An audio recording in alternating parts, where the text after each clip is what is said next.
కూటమి ప్రభుత్వం ఏర్పడి 2 ఏళ్లు పూర్తయ్యాయి. కానీ ఎన్నికల సమయంలో ఇచ్చిన సూపర్ 6 హామీలు ఏమయ్యాయి? ఆడబిడ్డ నిధి పేరుతో నెలకు 1500 అన్నారు. 2 ఏళ్లలో ఇచ్చింది గుండు సున్నా. నిరుద్యోగ యువతకు నెలకు 3000 భృతి అన్నారు. 2 ఏళ్లలో ఇచ్చింది గుండు సున్నా. 50 సంవత్సరాలకే పింఛనిచ్చే విధానానికి శ్రీకారం చుడుతున్నాం. 2 ఏళ్లలో ఇచ్చింది గుండు సున్నా. అమ్మఒడి పేరు మార్చి తల్లికి వందనం అన్నారు. ఎంతమంది పిల్లలు ఉంటే అంతమందికి 15,000 అన్నారు. కానీ మొదటి ఏడాది పూర్తిగా ఎగ్గొట్టారు. రెండో ఏడాది కూడా అందరికీ కాదు, ఎవరికో 9,000, ఎవరికో 10,000, ఇంకెవరికో 13,000. దాదాపు 20 లక్షల మందికి పైగా కోతలు. ఫ్రీ బస్ అన్నారు. కానీ ఆర్టీసీలో 16 కేటగిరీల బస్సులు ఉంటే కేవలం 5 కేటగిరీలకే పరిమితం చేశారు.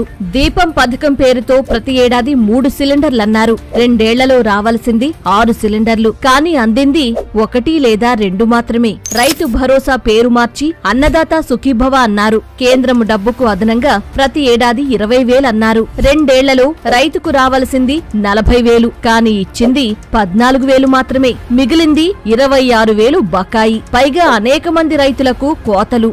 ఇది వెన్నుపోటు కాదు, వెన్నుపోట్లు చంద్రబాబు.